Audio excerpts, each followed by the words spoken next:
أبشر. يقول البارحة كني على شاطئ النيل وأنا ببيتي ما تعديت بابه، شبيت نار الشوق بين المعاميل، يوم ارتكى فكري وبين سرابه،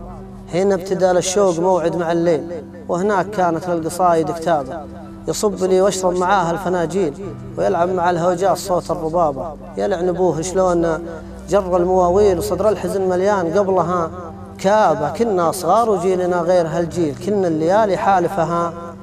ما تشابه، لو ترمش عيونه على نجمة سهيل هلت على قاعه مزونة السحابة، ولو يدعس برجلها على مخبط السير تنبت تحت صبعه من العشبة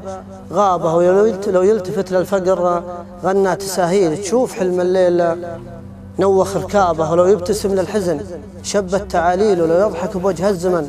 طاح نابه، الفقر ميت في جيوبها من الويل، والطيب حي في يدينها ذهابه، كان العمر بعيونهم كذبة بريل، والموت ما خلى النبي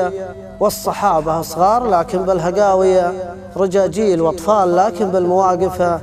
ذيابة، لكن بقى في داخلي شيء ما قيل، أبنتظر لا صار ما لها إجابة، لهالزمن ما تجرحها كبوة الخيل، صد وتنكر ليها